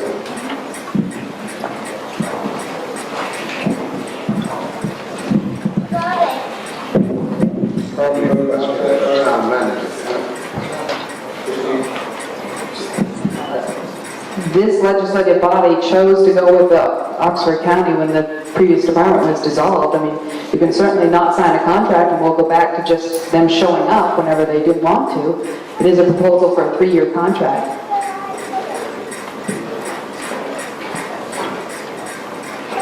Absolutely. I mean, somebody could motion to amend it to the 3-officer amount, which I'm sure Sheriff Terrio could give us the amount, but this motion was for the 4 officers, 24 hours. we have a motion to cease debate. Is there a second? All those in favor of ceasing debate? Thank you. All those in favor of the motion in the amount of $378,732, please so signify. Thank you very much. Those opposed. Article 16 is carried in the amount of $378,732. Article 17, see what's up the money the town will vote to raise and appropriate for operation of the fire department, for fiscal year 19. Fiscal year 18, the appropriated amount of $223,345. The recommended amount this year for fiscal year 19 is $225,050. Article 17 was read in the amount of $225,000. $225,050. We have a motion and a second discussion. Hearing none, Article 17 in the amount of $225,050. All in favor? And all opposed? Thank you, it carries. The requested amount. Article 18, to see what sum of money the town will vote to raise and appropriate for operation of the ambulance service in fiscal year 19. Fiscal year 18 was $257,365. Fiscal year 19 was $274,982. Article 18 was read in the amount of $174,982. Discussion on Article 18 in the requested amount. Yes. Sherry Crockett, can somebody explain to us the increase, systematic increase? Absolutely. Basically, it is an increase in wages of 2.5% for the personnel that work down there, and nitrous oxide equipment in the amount of $8,000 that's needed. There's also a legal line added for $1,000. So it's basically what it is, the amount. Does some of that money come back to us through like insurance reimbursements or something? Let's squeeze it out.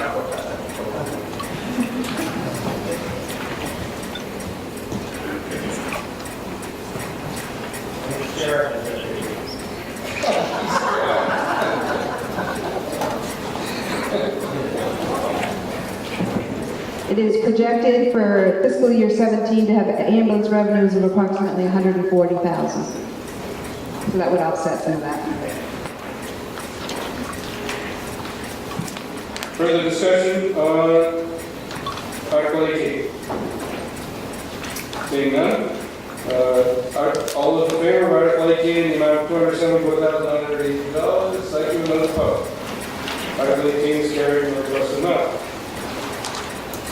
Article 19, see what sum of money the town will vote to raise and appropriate for operation of the solid waste department program in fiscal year 19. Fiscal year 18 was $839,049. Fiscal year 19 proposal was $445,585. New Article 19 is read in the amount of $445,585. Second. Discussion of Article 19 and the requested amount. Seeing none, those in favor of Article 19 and the requested amount. Thank you, those opposed. The article is carried in the requested amount of $445,585. Mr. Moderator, Aye. you accept the motion to accept Articles 20 through 35, pending specific discussion.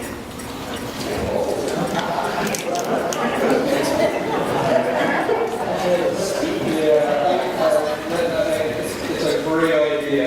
I'm going to rule that out. Article 20. To see what sum of money the town will vote to raise and appropriate for the public works department in fiscal year 19.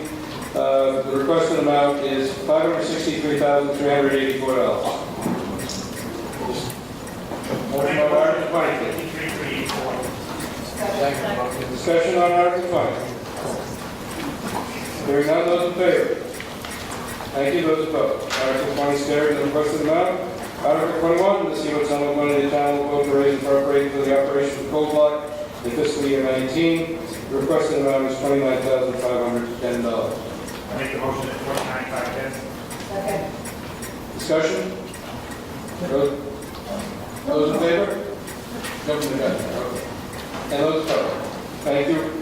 Article 21 is carried in the recommended amount. Article 22, to see what sum of money the town will vote to raise and appropriate for operation of the fire station in fiscal year 19. The requested amount is $21,836. Identical to last year. Nice job. I make a motion at 21,36. Second. Discussion? Those in favor of Article 22 and those opposed? The article is carried in the recommended amount. Article 23. See what that sum of money the town will vote to raise and appropriate for operation of the Denver $20,050. I make the motion at $20,055. Second. Discussion? Those in favor of Article 23 and the requested amount? Those opposed? Article carried. And the requested amount. Article 24, to see what sum of money the town will authorize appropriate for operation of Green Ridge Station in fiscal year 19. Requested amount of $16,555. Make the motion at $65.55. Second. Discussion? All those in favor of Article 24 and the requested amount? Those opposed? Thank you. Carries and requested amount. Article 25, see what sum of money the town will authorize appropriate for operation of the General Assistance Program in fiscal year 19. Requested amount is $2,500. Make the motion at $2,500. Second. Discussion? Those in favor of Article 25 in the amount of $2,500. Thank you, and those opposed. Motion carries and the requested amount. Article 26, to see what sum of money the town will authorize appropriate for operation of the Recreation Board in fiscal year 19. The requested amount is $48,600. I make the motion at $48,600. Discussion? Seeing none, those in favor of Article 26 and the requested amount, those opposed? Motion carries and the requested amount. Article 27, to see what sum of money the town will authorize and appropriate for operation of Anti-Flag Park in fiscal year 19. Requested amount is $10,390. I make the motion at $10,390. Discussion? Yeah. I make a motion to increase the budget by $3,000 to do proper dredging of the pond that hasn't happened professionally outside our wonderful town crews for the last decade. I think I heard you ask that we request $3,000 greater budget than was proposed. Is that right? Okay, we have an amendment for an appropriation of $13,390. Is there a second? Second. Discussion of the amendment. Seeing none, those in favor of the amendment to increase the requested amount of $3,000. All in favor? All opposed? Motion carried. Any further discussion on the main motion as amended? All those in favor of Article 27, the amount of $13,390. And those opposed? The article is carried in the amount of $13,390. Article 28, to see what sum of money the town will raise and appropriate for operation of Fountain Park and Cemetery in fiscal year 19. Requested amount is $13,900. Move Article 28, amount of $13,900. We have two motions, we'll count one of them. Second. Discussion? Seeing none, all those in favor of Article 28 in the amount of $13,900 and those opposed, motion carries. The requested amount. Article 29, to see what sum of money the town will have to raise and appropriate for contributions local in fiscal year 19. You can read those as well as I can for the total amount of $71,878. The selectmen recommend that amount. The budget committee recommends $66,878, and I understand the difference would be higher than sold. Is that correct?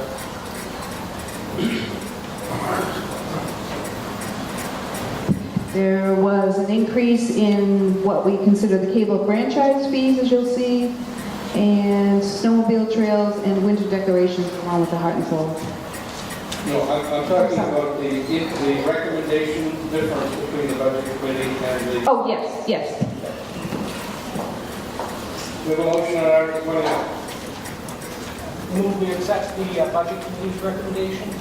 We have a motion to accept Article 29 in the amount of $66,878. Is there a second? And we have a second. Discussion. May I just get a clarification on that? If you take $5,000 off, the selectmen are going to decide where to allocate that unless you want to specifically take off one of the organizations. My intention was to eliminate the Heart and Soul. I'm sorry, I can't hear. My intention was to eliminate that $5,000 for Heart and Soul. All right, so I understand the amendment to the motion to be to approve Article 29 in the amount of $66,878, eliminating the Heart and Soul request of $5,000. Is that correct? That is correct. Seconder, is that okay? Second, yep. Okay. Discussion. Jeffrey.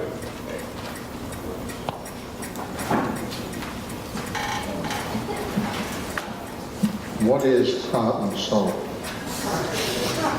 It's a song. Would somebody care to speak to that again, please? I'm sorry, name please? Hi, I'm Catherine Ingraham.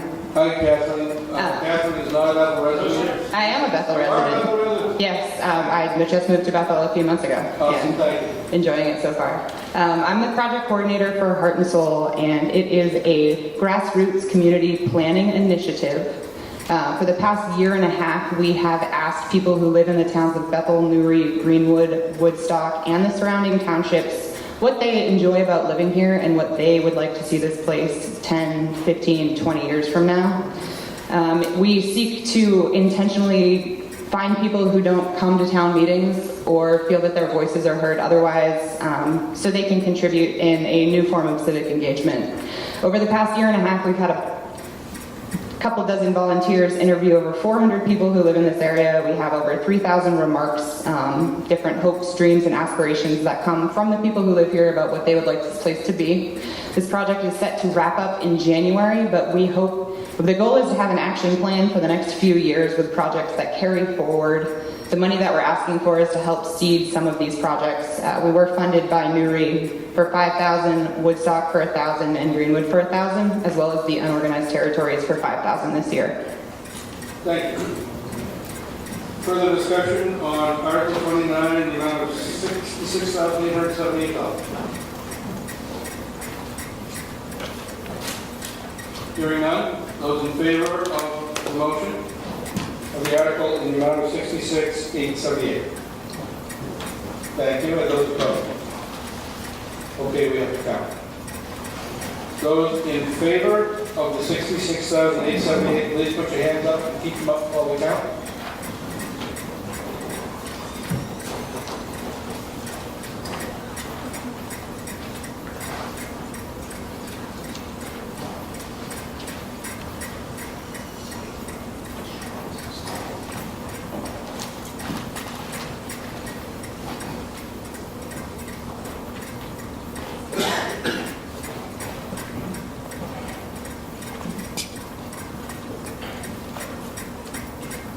Okay.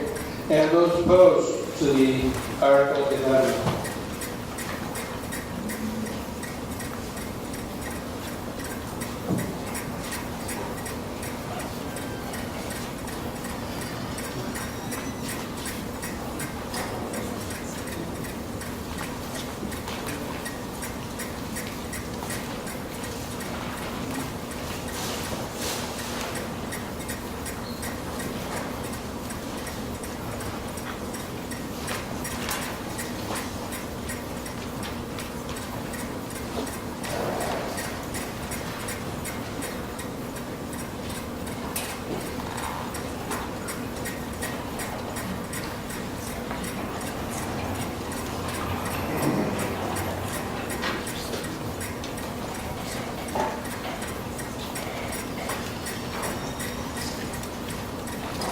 Yeses, 48, noes, 44.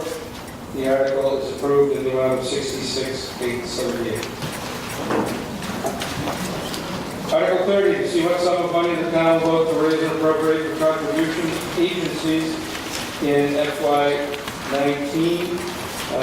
You can read the list as I can. The total is $11,212. Amendment committee recommendation is $11,212. Make a motion. Thank you. We have a motion and a second in the requested amount. Discussion. Those in favor of Article 30 in the amount of 11 to 12. Thank you. And those opposed? The motion carries in the requested amount. Article 31, to see what sum of money the town will vote to raise and appropriate for employee benefits in FY19. The requested amount is $402,194. I make a motion for 402,194. Discussion?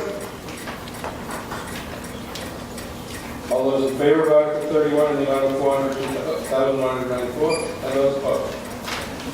Thank you. It carries in the requested amount. Article 32, to see what sum of money the town will vote to raise and appropriate for municipal insurance in FY19. The requested amount is $37,873. I move Article 32, $37,873. Second. Discussion? All those in favor of Article 32 in the amount of $37,873? And opposed?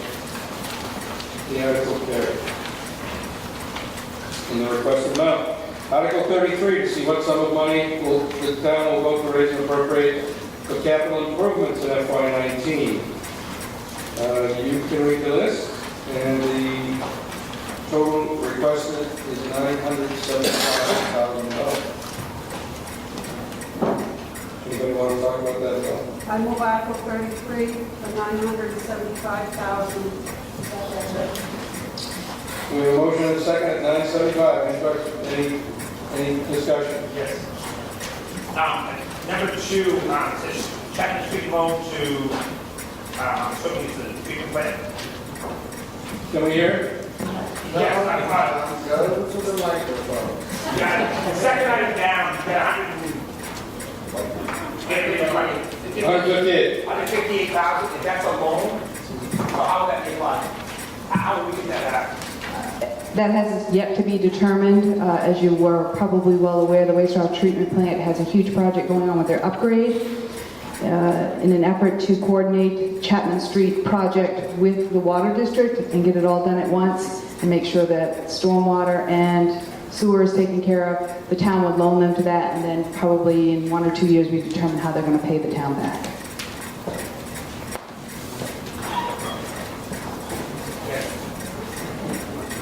There's really no sense to do the project unless the sewer's in with them. They don't have the money, so. If I could, it just seems odd that somebody has to look at a home septic system in a private home on Infield, and, you know, we're loaning money to the sewer box, which I understand, but it seems like we're loaning money with no plan to get it back. So we got people on Infield, I mean, I put septic systems all the time for people that are private septic. It just seems like, I mean, I would just, just ask the selectmen to come up with some game plan so we know what the plan is. I mean, I'm hoping it's a loan and not just, it just disappears. That certainly isn't the plan by any means, Ron. I mean, the selectmen were well aware when I developed this budget, and so was the CIP committee, that this would be paid back. They're their own enterprise fund, so. Other discussion? James?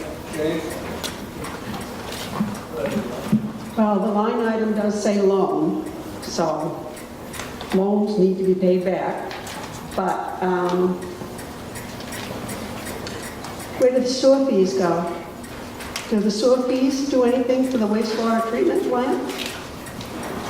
They run off their own budget. The legislative body doesn't vote on that. The trustees of the sewer plant, which are the selectmen, take care of that budget. And their fees take care of their budget. So is that the sewer fees that people are billed quarterly? That's correct. Further discussion? Cardiac monitors too. Can you explain where those are and why we haven't had them before?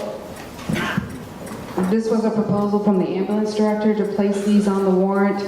My understanding, and I'm sure Dave can probably speak to it, is that if we purchased them now, we would get a discount as opposed to saving them out in a reserve fund for a couple of years and paying more money for them. Probably Dave can speak to that. I'd also like to remind you, we had talked a few years ago that if we went into an agreement with the company that makes the cardiac monitors, we could get a 4-year service agreement. We're coming to the end of that service agreement. After May of next year, there will be no guarantee that they'll service these monitors because they're very old. So if we do not do this now and one of our cardiac monitors breaks, then the town either will not be able to provide ALS coverage to their people, or you'll have to buy it on the spot with no budget. This is the responsible way to go. We're asking for the money at town meeting instead of a special meeting, telling you your cardiac monitors that you bought back in the early 2000s are no longer going to be serviceable by the company, and we'd appreciate you buying us cardiac monitors so that we can provide ALS coverage to our town. Further discussion? Yes.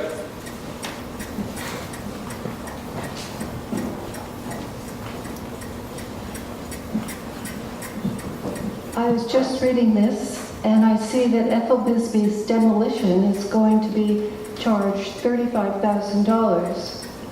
And it is my memory that someone has offered to buy that property for a lot more than that as is. Can you explain That's actually last year's number for history on there. We are carrying that fund over with permission from the Board of Selectmen. We do not have an offer on the building. It is still for sale. Depending on a future offer, they may want the building demolition, demolished. Thank you. So we're leaving it there. But that was last year's number, Sally. It's not in this year's budget. All right, but it's here. As a point of reference for history. It's under the 2018 column, you'll know. Oh, sorry. Okay. Further discussion? We have a motion to approve the Article 33 in the amount of $975,000. All those in favor? All those opposed? The article is carried. For the requested amount. Article 34, see what sum of money the town will vote to raise and appropriate for debt service in fiscal year 19. Requested amount of $169,192. I move Article 34 for $169,192. Discussion? All those in favor? All those opposed? Article 34 is carried and the requested amount of $169,162. Article 35, to see what sum of money the town will vote to raise and appropriate, will vote to appropriate from its undesignated fund balance to reduce the FY19 property tax commitment. Selectmen and Budget Committee recommend $200,000. Greg? I'd like to make a motion that the town designate $400,000 from the undesignated fund balance, because I think there's well over $1 million in that fund, and that money is better left with the taxpayers. We have a motion to approve Article 35 in the amount of $400,000. Is there a second? Discussion. Christine? Once again, I need to remind the legislative body, this is not money in the bank. This would be if the town shut down business today, we paid all our bills and collected all our revenues, that's how much we would have left.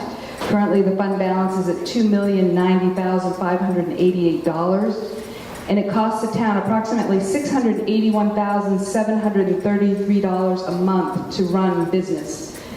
The normal accounting standards recommend 2 to 3 months of that be in the bank, which is approximately $2,045,199, which is pretty darn close to what we have now in the undesignated fund balance.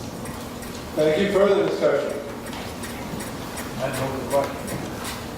We have a motion to cease debate. Is there a second? All those in favor of ceasing debate? Thank you. All those in favor of Article 35 in the amount of $400,000? What are you voting on, 200 or 400. Let's see those again, please. This is 400. 400. And those opposed? We have to count. Looks to me like the article's defeated. Yes. No, it's defeated. I make a motion to adjourn. I make a motion that that amount be $358,000, and we loan the sewer department $158,000 of our reserves, which is money that we have in the bank. We loan it for reserves, so we're not charging taxpayers for a loan we're giving to the sewer department. So I make a motion at $358,000. We have a motion for Article 35 in the amount of $358,000. Is there a second? Is there discussion? Yes. We've already approved the $158,000 loan for the sewer department, so we're double dipping. Thank you. We're actually, it'll come off the tax base, so we're not double dipping. If we take it out of it. We're loaning it with our own money instead of taxpayers' money, give a loan. We're loaning it out of our reserves. which the town still has that money. So we're just using our savings account instead of going on this check to the town. Okay, this is right. Okay, is there other discussion of the amount of the, on the article in the amount of $358,000? All those in favor of Article 35 in the amount of $358,000? All opposed? Doesn't carry. The article fails again. We have another motion for Article 35. I recommend 300,000. We have a With no strings attached. We have a descending option going on here. Article 35 has been moved in the amount of $300,000. Is there a second? Yes. Is there discussion? Okay. Christine, could you tell us approximately what the difference in the mill rate would be at the 200 and the 300,000 based on this current budget? It takes approximately $450,000 to reduce the $458,000 to reduce the mill rate by $1. So it might reduce it by what, about 75 cents? For 100,000, it'd be 25 cents. 25 cents. Per mill, correct? Per mill. Perfect. Any other discussion? Those in favor of Article 35 in the amount of $300,000? Okay, those opposed? I think we need, that doesn't carry, sorry. What about it? I will give you $200,000 recommended.